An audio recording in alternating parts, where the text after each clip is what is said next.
Glória a Deus. Eu quero saudar a amada igreja com a paz do Senhor. Com seu gesto de reverência, de ficar de pé, aproveitemos e abramos a nossa Bíblia no Evangelho do Senhor Jesus, conforme escreveu São Lucas, no capítulo 17, a partir do versículo de número... São Lucas, capítulo 17.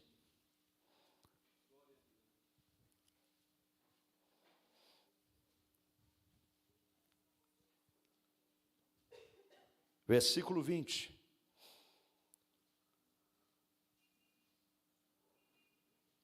Com o vosso amém eu farei a leitura, amém? Amém. E, interrogado pelos fariseus sobre quando havia de vir o reino de Deus, respondeu-lhes e disse: o reino de Deus não vem com aparência exterior, nem dirão, ei-lo aqui ou ei-lo ali, porque eis que o reino de Deus está dentro de vós. E disse aos discípulos: dias virão em que desejareis ver um dos dias do Filho do Homem, e não o vereis. E difusão, ei-lo aqui, ou ei-lo ali, não vades, nem o sigais. Porque como o relâmpago que faiscando desde uma parte do céu, resplandece até outra parte do céu, assim será também o Filho do Homem no seu dia. Mas primeiro convém que ele padeça muito, e seja reprovado por esta geração. E como aconteceu nos dias de Noé, assim será também nos dias do Filho do Homem. Comiam, bebiam, casavam e davam-se em casamento, até o dia em que Noé entrou na arca e veio o dilúvio e os consumiu a todos. Como também da mesma maneira aconteceu nos dias de Ló, comiam, bebiam, compravam, vendiam, plantavam e edificavam. Mas no dia em que Ló saiu de Sodoma, choveu do céu fogo e enxofre e os consumiu a todos. Assim será no dia em que o Filho do Homem se há de manifestar. Amém? Amém. Que Deus os abençoe. Sentai-vos. Que o Senhor se digne de falar conosco, com a sua amada igreja. Queridos irmãos, eu queria fazer um pequeno prefácio pessoal. Permitam-me. Eu, nesta noite, primeiramente agradeço a Deus por esta oportunidade. Sinto-me honrado, mais uma vez, de estar aqui. Pela terceira vez, agora a segunda nessa, e a terceira por esta congregação, porque a primeira foi há muitos anos atrás. E quem nos fez essa indicação de estarmos pela primeira vez, está sentado aqui. Esse meu querido irmão, companheiro de alguns anos, né? Não podemos dizer de muitos, né? Porque senão aqui eu vou ficar da idade de Matusalém. Então, aqui é uma honra poder ver o Guimarães, meu irmão, que tem uma grande consideração, muita inspiração nos deu, né? Porque mesmo jovem pregador, nós da mocidade juntos, né? Ali no Paraíso, fazíamos o trabalho do Senhor naquela pracinha todo dia, arrastando aquela caixa grande, né? De segunda a sexta. Depois, como se isso não bastasse, a gente saía para evangelizar de madrugada, evangelizava nas ruas, pracinha da Vila Porto ali, soltava lá a voz. Essa benção aqui, viu? É uma honra. E poder estar aqui, irmãos, eu digo até sem nenhuma falsa modéstia, mas eu passaria o microfone para ele, meus irmãos, para ouvi-lo.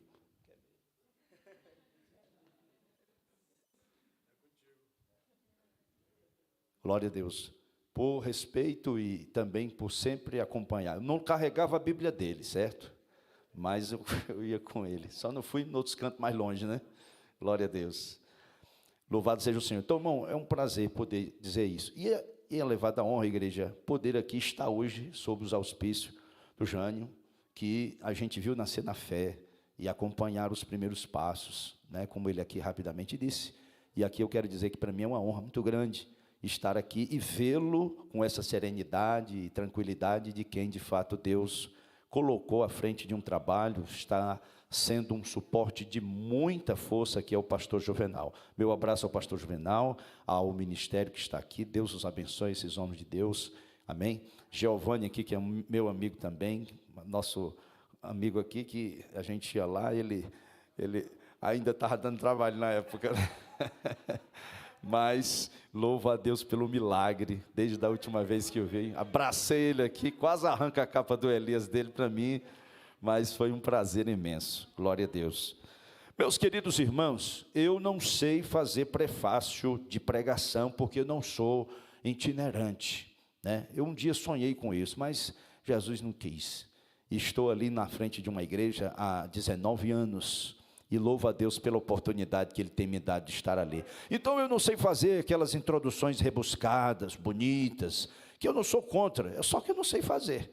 Eu só vou dizer uma coisa, já que o Jânio falou uma coisa que eu estava muito constrangido, a introdução minha vai ser hoje que essa pregação vai ter sabor de mel só. Essa vai ser a minha introdução rebuscada. Meus queridos irmãos, nós louvamos a Deus por tudo. E nós sabemos que a obra salvífica de Jesus, ela tem uma gravidade muito grande. E muitas vezes nós a diminuímos. E eu vou explicar o motivo. A diminuímos porque nós temos grandes compromissos pessoais. E nós às vezes os valorizamos tanto, que esquecemos que há uma excelência acima das nossas preocupações que nós temos nos horizontes humanos. E aqui nesta noite eu quero vos falar e vos fazer uma reflexão mera, simples, porque como pastor, a gente procura sempre levar uma palavra que faça lembrança à igreja de que esta igreja, ela não é daqui. E portanto ela não pode estar pautada aqui. Ela não pode fazer com que o ponto final da sua história também fique aqui. Por isso, eu quero vos trazer a reflexão do texto do capítulo 17, versículos 20 em diante. O texto aqui fala-nos de uma interrogação. A interrogação que se dá e que se tem é que os fariseus, aqueles homens muito inteligentes, estavam ali preocupados, e eles estavam interrogando Jesus. A interrogação era: quando haveria de vir o reino de Deus? É bom lembrar que os fariseus, eles eram uma espécie de casta religiosa, eu vou dizer assim, usar esse termo, casta religiosa, que eles prezavam por coisas que eram zelosas até. Eles procuravam manifestar costumes aparentemente bons. Todavia, eles exaltaram demais estes seus costumes e estes seus pareceres acerca da religiosidade de Israel, ao ponto de ignorar a própria revelação da palavra que estava exarada nos salmos, na lei e nos profetas. Mas aí veja bem, eles estavam sempre ansiando, sempre preocupados. E eles perguntaram a Jesus uma coisa que Jesus havia pregado há tempos. Veja bem, o ministério de Jesus, nesse momento aqui, já estava quase no 3º ano. E ele está agora sendo interrogado sobre algo que o próprio João Batista, logo no início do seu ministério, ele vai exatamente o quê? Anunciar e dizer a todo Israel que o reino de Deus havia chegado e estava conclamando o povo a se arrepender. Veja só, esta pauta parece que não entrou bem aos ouvidos das autoridades religiosas, dos mandantes da mensagem, dos guardiões da lei, assim como eram assim apresentados os fariseus. Mas eles estavam aqui interrogando Jesus, e eles estavam então querendo saber. Alguns textos bíblicos vão dizer: o reino de Deus está entre vós. Há muitas contestações que eu não quero entrar neste mérito. Aqui, na leitura que fizemos, da Bíblia que fiz menção, esta vai dizer: dentro de vós. Veja, Jesus está então falando de algo que não estava sendo entendido pelos fariseus, conforme o texto desta noite ainda, que está ligado à pregação de Jesus, o capítulo 15 de Mateus, como fora lido, que eles não entendiam, de fato não entendiam. Mas olha, eu quero me prender nesta noite sobre o que Jesus responde para os fariseus, e isso vai mexer conosco. Jesus ele vai responder algo para os fariseus, e isso vai mexer com cada um de nós. Ele vai dizer, olha, o reino de Deus ele não vai se manifestar com aparência exterior. O reino de Deus não é local. E quando Jesus ele vai tocar neste ponto, ele vai mexer com o brio de muita gente, porque muita gente arrogava serem representantes desse reino de Deus, de tal maneira que a pergunta feita a Jesus era uma pergunta um tanto quanto irônica, porque os fariseus não queriam crer, até porque para entrar no reino de Deus, entendê-lo, eu preciso nascer de novo, e esta mensagem ela não pode estar desconectada desta realidade que eu e você, e qualquer um que respira sobre a face da terra, para entrar no reino de Deus, eu preciso nascer de novo, senão não vou entender nada. E Jesus ele vai falar de algo, e vai dizer, olha, o reino de Deus não é local, para que alguém diga, ele aqui, ele ali, ele está aqui, ele está ali, e alguém então acreditando, vá e siga, e pense que é assim. Nós estamos vivendo uma época na qual alguns se tornaram empresários de Jesus, e Jesus já estava vaticinando desde aquele tempo, que tempos do fim, estes estariam da mesma maneira como naquele tempo, agindo da mesma maneira. Até hoje tem uns que tem uns slogans bonitos, a mão de Deus está aqui, ela não está ali, ela não está acolá, ela está aqui. Ou seja, há muitas mensagens que são de uma certa forma bem sutis, bem assim, artimanhas, e vai levar muita gente a acreditar, porque eles vão reduzir toda a grandeza de Deus, toda a soberania de Deus ao mero testemunho de que alguém foi curado. E com isso alguém vai arrogar, está aqui, não está ali, não está lá. Jesus então ele vai desmistificar isso, ele vai romper com isso. E Jesus nessa noite está dizendo para mim, para você, para qualquer pastor, está dizendo o seguinte, a minha glória, o meu domínio, o meu reino não estão dentro de um quadrante, não estão dentro de uma razão social, o reino de Deus é universal. Aleluia! O domínio, o senhorio de Jesus não está com nenhum que arrogue ter uma credencial que foi um anjo que deu. Mas veja, eu estou tentando ainda fazer a introdução da mensagem. O que é que toca a nós? O que é que toca a igreja? Jesus ele vai dizer uma coisa que vai chegar aqui para mim e você pensar bem. Veja, os discípulos estavam ali ouvindo. Jesus estava respondendo aos fariseus. Tinha dois públicos ali, religiosos. Jesus em momento vai falar para os fariseus, todavia ele vai então responder a pergunta dos fariseus, mas levando em conta também a igreja que estava com ele ali, os discípulos. Jesus ele vai responder sobre essa manifestação dele, do Filho do Homem. E aqui eu vou me deter nestes versículos, igreja. A partir do versículo 25. Todos os crentes têm que pensar bem no que está acontecendo hoje.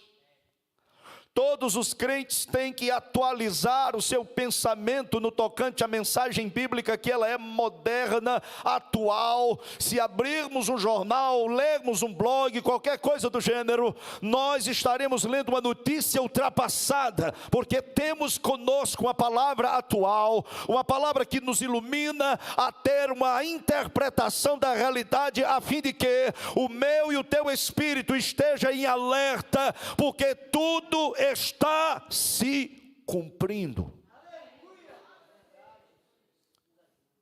O versículo 25 vai ser a mensagem-chave minha aqui. Convém que ele seja rejeitado por esta geração antes que ele se manifeste. Essa passagem bíblica são pequenos rebuscados apocalípticos e pequenas partes da grande mensagem que Mateus ele vai dar com maior ênfase no capítulo 24, estendendo até o 25. Lucas ele vai dar algumas luzes aqui, mas Mateus ele vai colorir melhor. Mas eu quero me deter nestas palavras de Lucas, porque ele vai então colocar as palavras de Jesus de uma maneira que Mateus ele não vai destacar da maneira como está aqui. Embora Marcos, Mateus e Lucas sejam sinóticos, ainda assim esse texto é singular, porque Jesus ele vai dizer: antes desse tempo do fim, antes de começar tudo isso, antes desta manifestação aparente, visível do Filho do Homem, vai acontecer um fato, e esse fato é: o Filho do Homem vai ser rejeitado por esta geração.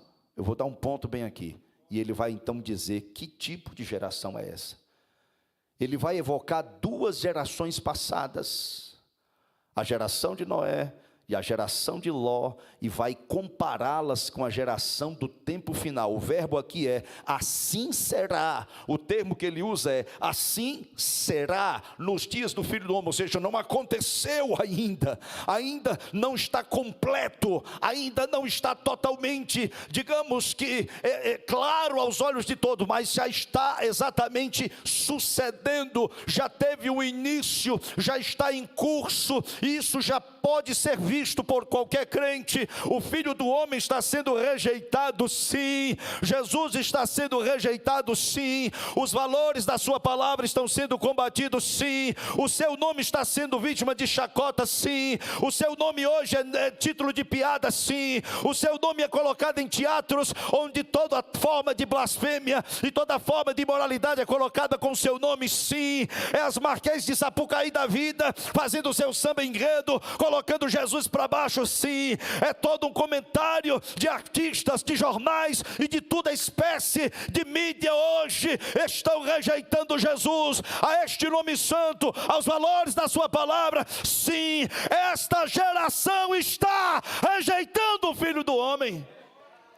A pergunta que eu faço para essa igreja é: você está crendo no tempo que você está vivendo, e que esse tempo é o tempo do fim, e que você logo mais, não muito longe, você e eu estaremos sendo tomados pelo estrondo de voz de trombeta? Mas veja só, igreja, é aqui que está um grande problema entre nós. Acontece que Jesus vai fazer comparações com duas gerações. Ele vai citar a geração de Noé,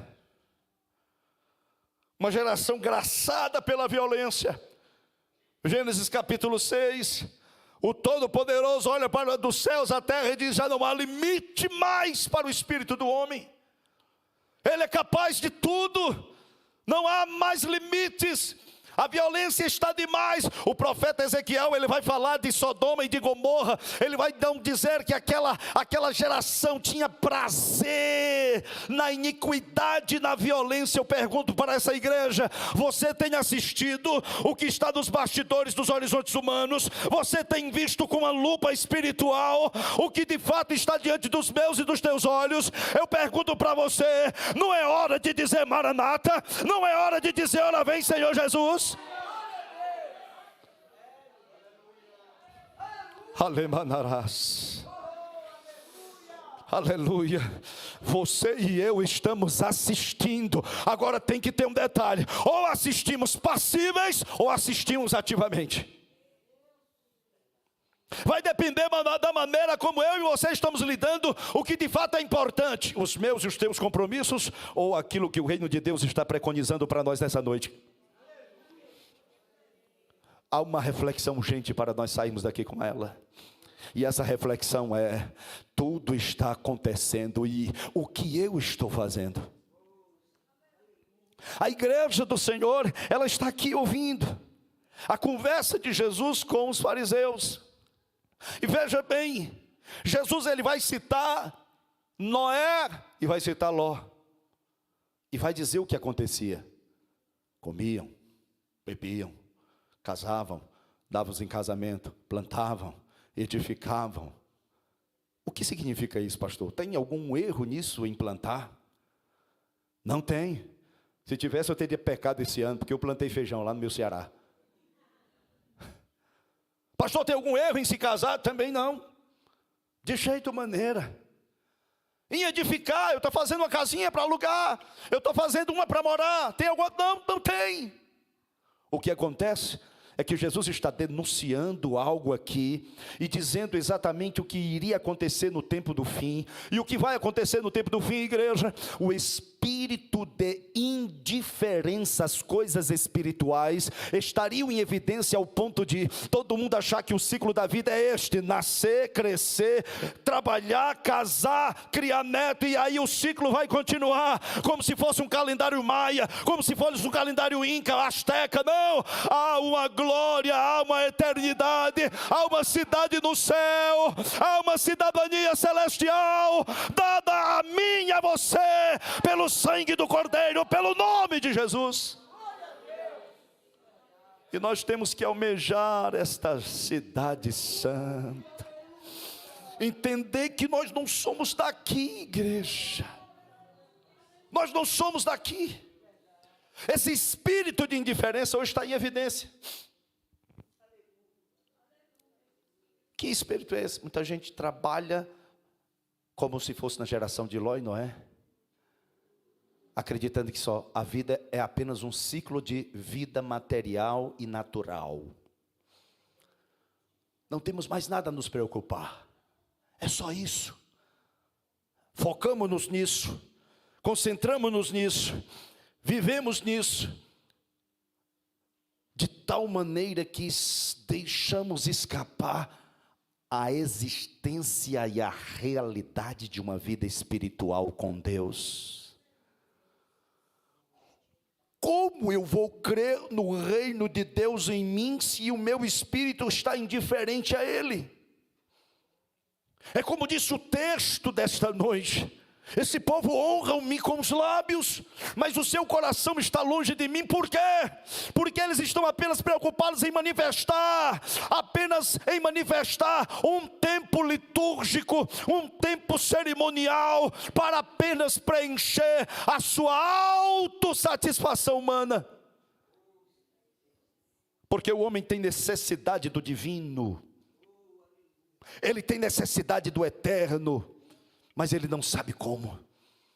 Por isso que hoje a credulidade está hoje em voga. Há modismos em nosso meio. Modismos. Eu estava pregando numa igreja lá em Pindamonhangaba, fui convidado de última hora, porque eu cheguei lá como apenas um visitante de parente. Mas o senhor poderia pregar hoje. E aí era um culto, que eu não sei como era o nome do culto. Nada contra o título de culto, viu? Nada.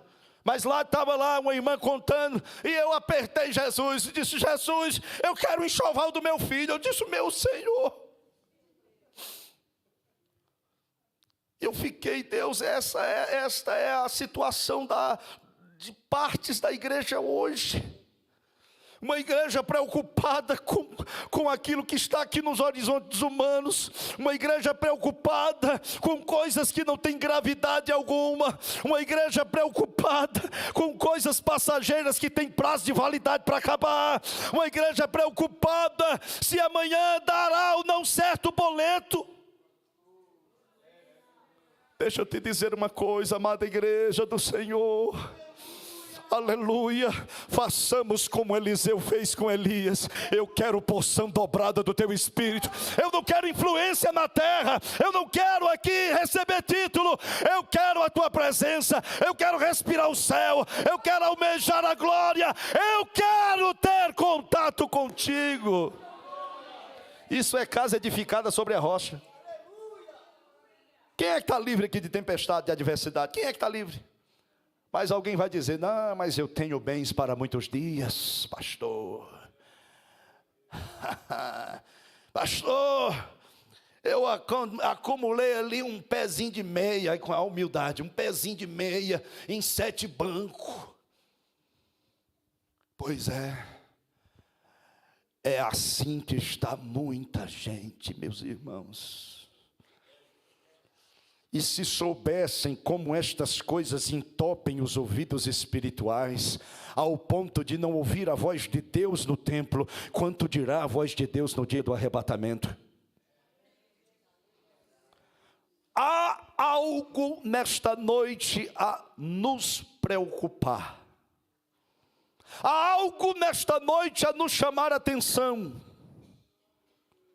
Jesus está sendo rejeitado, e aí? Os valores do reino de Deus estão sendo combatidos. Já há quem diga que a Bíblia tem que ser reeditada. Já há quem defenda que determinadas passagens devem ser apagadas. Já há quem diga ali que é necessário modernizar. O que estamos fazendo? Somos apologetas? Somos defensores do Evangelho? Estamos como aquela igreja na época dos imperadores, dispostos a dizer, possa ser o que for a sentença sobre a minha cabeça, de uma coisa eu sei, e é que aquele quem eu tenho crido, este será glorificado na minha vida e na minha morte também. É isso que estamos precisando hoje, nação assembleiana. Pensar nisso. Meu irmão, há uma coisa muito mais alta do que o meu e o teu negócio. Há uma coisa muito mais excelente do que aquilo que eu e você acha que é e sabe o que é. É Jesus Cristo sendo meu Senhor. É Jesus Cristo sendo teu Senhor. É Jesus Cristo ordenando, dirigindo e regendo a minha e a tua vida. Paulo vai escrever aos Coríntios, ele vai dizer isso, viu, pastor Guimarães? Na segunda carta, Paulo vai dizer, olhai por vós e veja se Cristo está em vós. Se não é que vocês creram em vão. Provai a vós mesmos. Se Cristo está em vós. Paulo já no finalzinho da segunda carta aos Coríntios. E o que é que Paulo estava dizendo? Paulo estava dizendo aquilo que na primeira carta ele teve um temor. Eu tenho temor porque eu vejo que alguns de vós não têm conhecimento de Cristo. Olha o temor, olha só. A aflição do apóstolo Paulo. Por quê? Porque nos dias de hoje, não deu certo o enxoval, não deu certo a compra do carro. Alguém diz, eu vou deixar a fé, não vale mais ser crente, não vale mais a pena. Por quê? Porque não estão fincados naquilo que são valores do reino de Deus. Aleluia, aleluia. Aleluia. Hoje nós sabemos o dia, hoje nós sabemos o dia da semana, o dia do mês, nós sabemos o dia do ano, nós sabemos o que vai acontecer e que temos projetado até dezembro. O que a gente só esquece de fazer é, Jesus está voltando e o que é que eu estou fazendo para que esta casa esteja preparada para a volta dele? Para que o meu tabernáculo esteja pronto. Porque Paulo vai escrever aos Tessalonicenses, a sua carta aos Tessalonicenses capítulo 5, versículo 3, ele diz assim, olha, vocês guardem de forma irrepreensível o vosso corpo, vossa alma e o vosso espírito. Para quê? Para andar e achar achar a você bonito, um santo de porcelana? Não! Para a vinda do Senhor Jesus Cristo. Para a vinda. Nós estamos aqui hoje cultuando, porque nós não vamos ficar aqui. Nós estamos hoje aqui dando a paz do Senhor, comendo churrasco na casa dos irmãos. Oh, glória a Deus, próximo mês estou aí de novo. Maravilha, aquele café, maravilha, glória a Deus, oh, coisa boa, oh, que maravilha, fraternidade, aleluia. Mas a vida não vai ser essa para sempre. Essa é só apenas uma pequena demonstração do amor de Deus. Aquilo que é excelente ainda está reservado. Aquilo que os olhos não viu, que os ouvidos não ouviu, que não subiu o coração, ainda está reservado. Ainda não sabemos, ainda não entendemos, ainda não vimos, apenas em parte. Então quem espera nele exalta o nome dele. Exalte. Sabe qual é a minha maior tristeza hoje?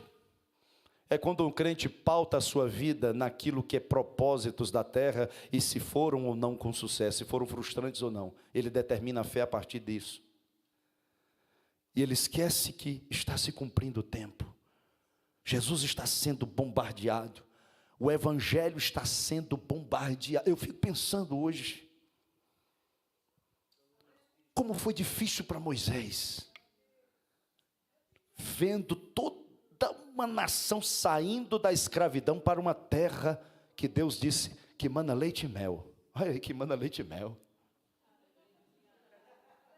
Mas veja, Moisés, ele vai dirigir, em determinado momento, um grupo de pessoas resolve então achar um motivo para dizer que toda aquela grande obra não valia a pena, que Moisés estava sendo muito líder, e não precisava ser isso, porque eles, da tribo de Rubem, alguém se levanta, Dotã, Abirão, opa, peraí, não é bem assim, e começam então a querer manchar a gloriosa obra do Senhor, de retirar um povo escravo para fazê-lo livre. Deus puniu? Puniu. A pergunta que se faz é: alguém porventura acha que aqueles que vendo todas estas coisas acontecer, der de ombros, cruzar os braços e disser, eu não tenho nada a ver com isso, acha que a neutralidade o fará isento, e com isso ele não vai ter nenhum problema naquele dia? Engano. Por quê, pastor? Simples. Eu não fui chamado e eleito pelo Senhor para ser um assistidor de toda sorte de maliciosidades que o inferno dirija contra a igreja e a sua pregação. Deus me chamou para ser um combatente. Ei, Deus te chamou para ser voz. Por quê? Porque a igreja é coluna e firmeza da verdade de Deus. Quem? A igreja. Deus não chamou ninguém para ser nem carne nem peixe em cima de muro. Deus chamou você para ser defensor de uma mensagem que ela eclodirá para a eternidade. Eu e você fomos chamados para isso. A igreja hoje, eu tenho visto, irmão, muitos a têm transformado numa situação de clube social. Infelizmente. E aí nessa hora eu faço uma interrogação bem grande: será que ali era a igreja mesmo? Por quê? A razão é simples. Se eu não coloco Cristo como centro da minha adoração, se Cristo não é o centro da minha pregação, se Cristo não é o alvo da minha busca, esse culto não é de Deus, e nem haverá de ser. De tal maneira que se ele não é o centro, logo também eu não espero ele voltar.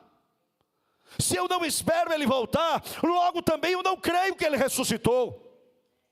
E se eu não creio que ele ressuscitou, logo também a minha fé é apenas num Cristo para as coisas dessa vida. E se a minha fé é para um Cristo para as coisas dessa vida, Paulo me chama de mais miserável dos homens. Nós nesta noite temos a oportunidade de refletir. O que faremos vendo os valores do reino de Deus ser combatido, o Filho do homem ser rejeitado, a palavra de Deus ser distorcida, e todo mundo se achar teólogo de autoconveniência para dizer aquilo que é ou não é de acordo com o que está escrito na Bíblia? Famosos resolveram então dizer o que pensam e o que deve ser feito com a Bíblia. Políticos então resolvem falar que a pregação da Bíblia ela está errada e que determinadas passagens estão agredindo aquilo que eles disseram que é politicamente correto. Eu vou aplaudir isso? Eu vou me deter diante disso como se nada tivesse acontecendo? Ou eu vou cantar o hino da harpa que diz: eu quero estar com Cristo, onde a luta se trava. Ou o que é? Ou é só dentro da igreja? Meu irmão, sabe como foi escrita a história dos mártires? Foi exatamente eles dizendo: o meu Senhor reina, mas eu não aceito essa heresia. O meu Senhor reina, mas eu não aceito alguém tentar deturpar aquilo que foi revelação na minha vida, que me transformou e que me fez uma nova criatura. Jesus está sendo rejeitado. O arrebatamento está às portas. Temamos e tremamos diante disso. Jesus está voltando. O arrebatamento não vem com aparência exterior. Não tem um sinal específico. Esse aconteceu, bom, já é o arrebatamento. Já vai acontecer. Não, nós temos exatamente prenúncios daquilo que Jesus cita como princípio de dores. E dentro desse contexto gigantesco de narrativas e sucessivas coisas que virão, Jesus vai colocar uma coisa que iria acontecer. Se Jesus disse que o nome dele iria ser rejeitado por essa geração que nessa época se manifestará para se assemelhar de Noé e de Ló, então é válido também dizer que esta geração estaria comprometida com uma mensagem apóstata, uma mensagem de distorção do evangelho, uma mensagem de desvirtuamento da revelação divina como ela está escrita. Paulo vai se preocupar com isso na carta aos Coríntios, capítulo 15, ele vai dizer: eu tenho vos anunciado o evangelho, no qual creste e no qual permaneceis, pelo qual também sois salvos, se o retiverdes, tal como vou-lo tenho anunciado. Olhe bem, se o retiverdes, tal como ele foi pregado originalmente. Por isso que Satanás está interessado de trazer exatamente o que? A apostasia para dentro das igrejas, a fim de que com isso, aos poucos, dentro da igreja, até mesmo o Filho do Homem comece a ser rejeitado. Ninguém não creia mais em Jesus na totalidade. Acha escandaloso tudo o que ele disse. O capítulo 6 de João, ele é cheio de eventos.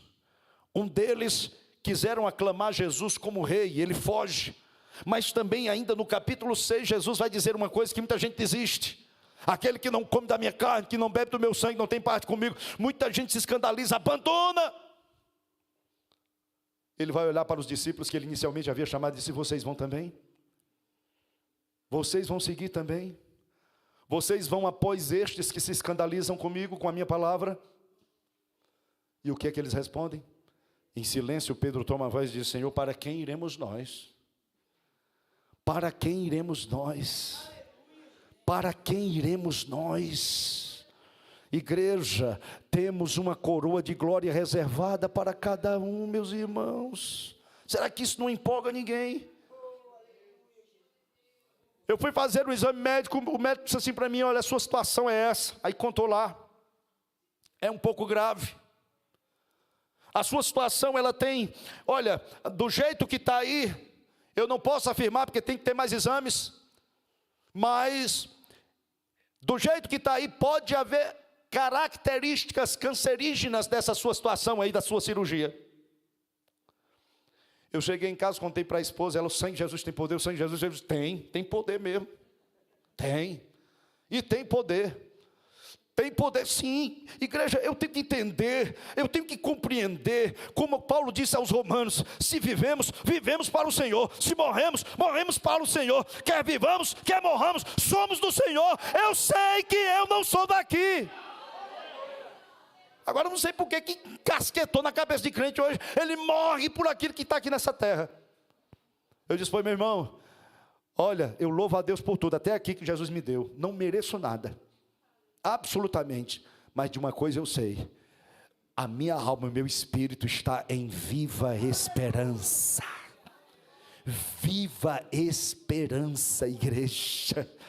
Se alguma coisa deu certo, se alguma coisa deu errado nos horizontes dessa terra, desta vida, é pertencente a esta terra e esta vida. O que eu tenho que estar preocupado é o seguinte: os tempos estão altos e a vinda do Filho do Homem está próxima, a palavra está se cumprindo, e o meu espírito tem que estar almejando e dizendo: Maranata, ora vem, Senhor Jesus. Fique de pé.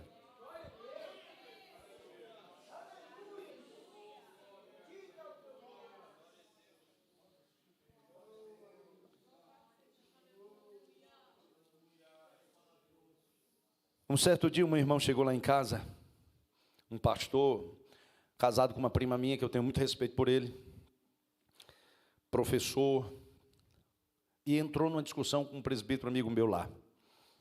A discussão era sobre santificação. E esse pastor, a quem eu tenho muito respeito, ele é um tenente da polícia, casado com uma prima minha.